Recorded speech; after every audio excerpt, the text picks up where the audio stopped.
So we heard the door open, so we like booked it into the laundry room, and me and him were like hiding in the corner, like holding each other, like looking at each other like, this is it, man! And at the very end he said, hey, remember, chicks dig the hat. Folks, you have sent us questions. We have answers. Cameron, how are you doing? I'm doing fantastic. I'm ready to answer some of these questions. We always love these episodes because they make us think about the good old days. I have a question for Cameron. I'm 15, I want to be a ranger. I would love to know what you think.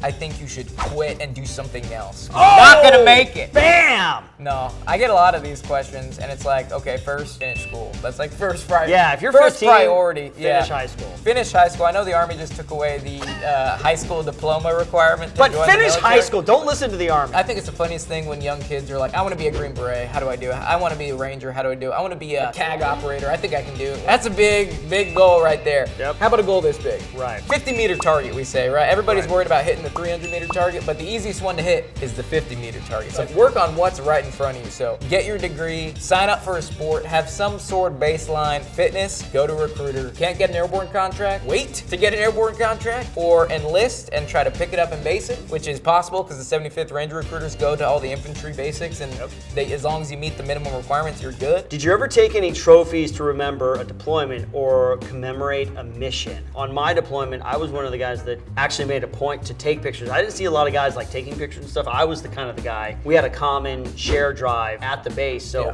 a lot of guys towards the end of our deployment would be like, hey, can you put that picture you took of us? Yeah, can you put it on the drive? My favorite trophy that I have, and it's in my house, and like I'm never gonna get rid of it, is I have an ISIS flag that I managed to get through our Syrian counterparts, especially because we were there when we took Raqqa back. Yeah, so that was a big deal. That was a big deal. Like Raqqa was the ISIS stronghold of Syria, and I was there when we 100% cleared it. So everybody on that trip has their own personal ISIS flag. Aside from the whole discipline, looking presentable stuff, why are makeup, visible tattoos, and piercings, and dyed hair/hair past a specific length not allowed in the military? Is just the presentability stuff, or a reason that has to do with doing the job? A lot of the success I think about in the military is dependent upon organization. We see a culture change happening, especially with the new tattoo policies in the military. I mean, coming from not being able to have any tattoos, to, onesies and twosies, to then full sleeves, and now hand tattoos and neck tattoos. Yeah. I'm giving it 5 years before face tattoos are allowed in the Army, and full neck sleeves. And I think hair color is probably going to make an appearance. I don't know. You think so? I don't know about when it comes to hair color, I think there could be a tactical disadvantage to having some bright pink colored hair on the field, Yeah, piercings, they are also at a disadvantage, meaning, when you're crawling around in the brush, they can get snagged on stuff. It just becomes a personal safety thing, because if you don't want a septum piercing to get ripped out and now you have, you're bleeding everywhere because you just wanted to look cool. Have you ever had a situation where you thought, are we the baddies? No, not even when I was killing all those babies, man. No, I was like, this is bad. Setting all those bodies on fire. No, we're just joking, folks. Just kidding. There was never a situation I felt morally compromised. I think everything we were doing was exactly what we were supposed to be doing. Our job was to annihilate ISIS. Yeah. And that's what we did. Obviously, we helped out with, the civilians that we could. When I was in Iraq, I went to Iraq in 2008, and I knew why we were there. We were there to legitimize and stabilize the government. Other people that we were against were there to destabilize. They were there to blow things up, to blow people up, to create chaos, to delegitimize the government. I was a soldier, I did my job, and I'm very proud of what I did. What's the scariest thing that you've ever experienced while in the military? The scariest thing that you ever experienced is when your team leader comes in and he's got a sad face on. But there was never a situation that I was like, I'm gonna die, so I'm terrified. Yeah. It was all like, I want myself to be in combat so I can die a glorious warrior death. Yeah, you were afraid of not getting that opportunity. I was afraid of my team leader and all the tabs when I was a private, because I was like, I don't want to get smoked in the bathroom right now for, leaving the water on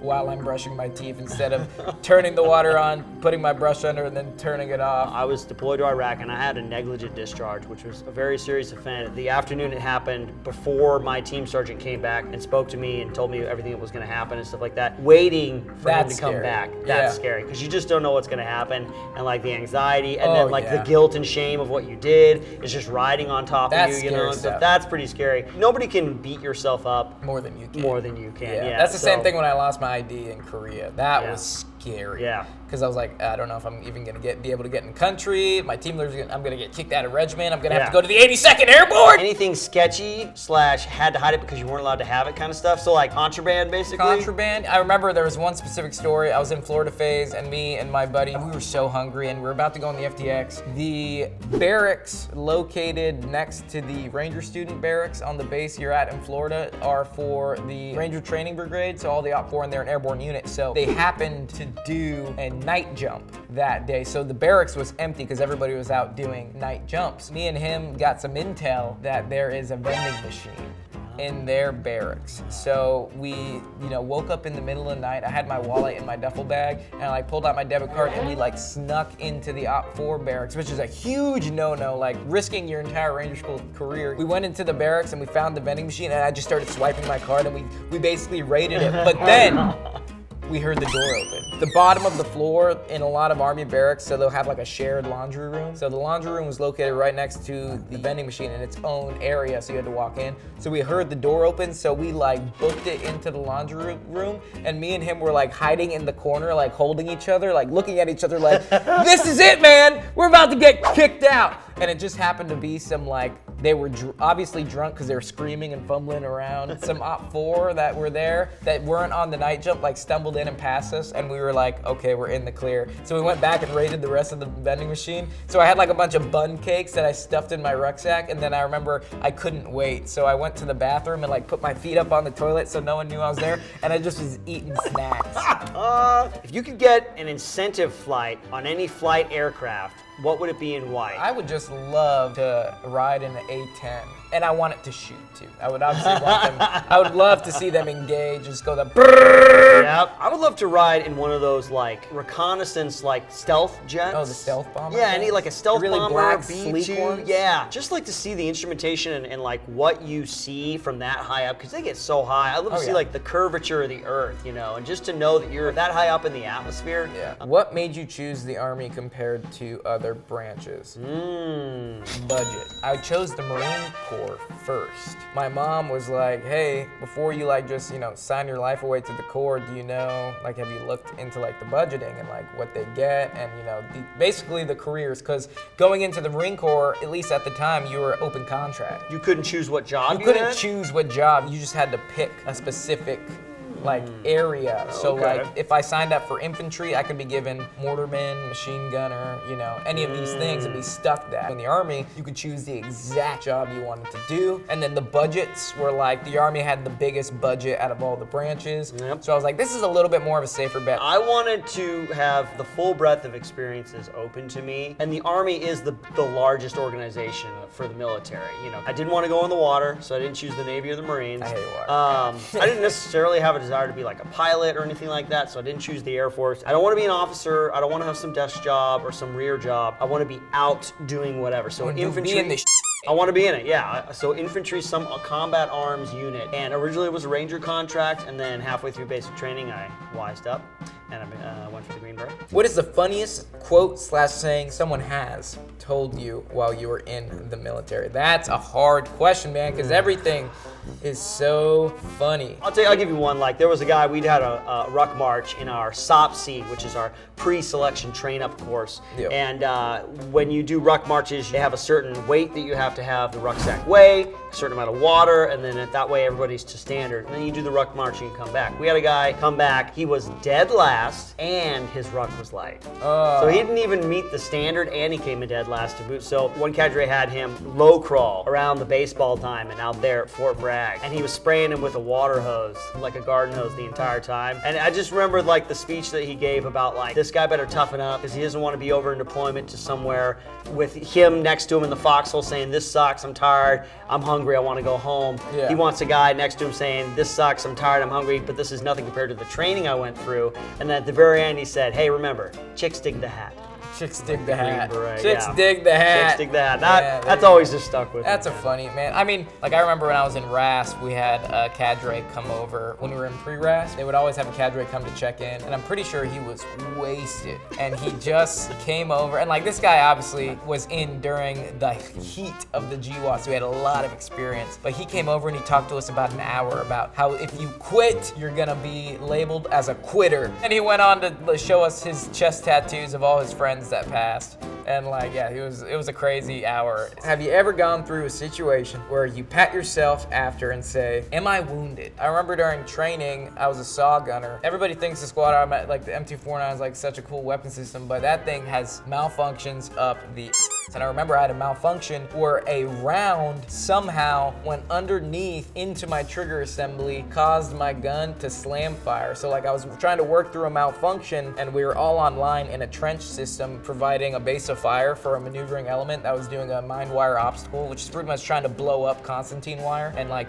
bypass through. Malfunction was a crazy malfunction where the round went into the trigger assembly and locked the sear down. So literally as I was coming down from the trench to get behind cover, I put the saw down and it just boom, boom, boom, like shot right in front of me. And my team leader was standing right next to me. And he's like, what was that? And I was like, the gun slam fired. So I was like, are you okay? And he's like, yeah, are you okay? And I was like, yeah. And then basically after we got back, I like took my saw apart and there was literally a round inside my trigger assembly, and I've never seen that happen before. The only time it was like got my bell rung kind of thing was when I was actually doing op for another training unit. Like they were kind of the class ahead of us and we were kind of on a break before the next class opened up. So they, they bring you out, they're like, you're not doing anything, you're gonna be op for this training class. Yeah, a lot of times. So they gave us AKs. It was my first experience of like, oh, you should wear ear pro like all the time when you're training with even blank fire, because I had a blank fire AK. And that first, we were gonna ambush him. That first round, I fired that round off and the ringing in everything. It's the whine you hear in the Call of Duty. It's that from like a flashbang or a round and stuff going off. And I had to take a second and wait for the ringing to go away. And then I'm like, oh, I should put my ear pro in. I am recalling now a time where I thought I was gonna die. Not combat, but just a jump, an airborne jump. Oh. Yeah, it was my first C-17, and the C-17 is much bigger than a C-130, meaning especially the big difference for jumping is there's a platform that folds out that allows you to jump further. Yep. I haven't jumped a C-17 before, so I didn't know it was there. So basically, as I squared up for the door, I went to jump like it was a C-130, and the platform was there, and my heels hit the edge of the platform, so instead of jumping straight out, I dove forward and I started front flipping out of the bird. And that's terrifying because you're static line, so you have all these things over you, and somehow I magically front flipped 2 or 3 times just through my risers without catching anything. And then my chute opened up and I was like screaming the entire time, and I'm like falling, still screaming, and I'm like, what? And I'm patting myself, I'm like, oh my God, I'm not hurt. This was like the worst jump ever. And then I like look to my left and I'm coming towards another jumper's vent. And I'm like, I start screaming again. I was like, trying to pull like a slip away, and like I get feet from this guy's vent, which if you fall through another guy's vent, it's like a scary thing. You could collapse his parachute. You can collapse his parachute, and you have to like climb down, and you guys have to land together by like grabbing each other. And I finally like got feet away, and then the gust of wind picked up and like took me away, and I was like, whoa! And then I'm coming down, and I'm trying to undo my combat equipment. The knot is stuck. This is just so like I the can't. worst Yeah, jump the ever. knot is stuck, and I can't. Like I'm yanking on my release tab because the way combat equipment works is attached to this line that when you pull it, it like unravels and lands underneath you, so it keeps you away. And then the weapon case slides down on the line with the. So it wasn't going. So I was riding in my rucksack, and there's a metal frame on it. So if you jump on that, you can fracture your femurs, you can snap your legs right off. Yep. Right before I hit the ground, an upwind hits my canopy, and I just land sitting down, and I was just like, oh my God. I'm still alive. That's all the time we have for this episode of Interrogating with Cam and Israel. See you on the next one. As always, you know him, you love him, you can't wait to hear him. Israel, right? You do love me, don't you? That validates my entire existence. No! No! So let's just jump right in. Ladies and gentlemen, welcome. Oh, folks, you are turned, dude. Folks, Put a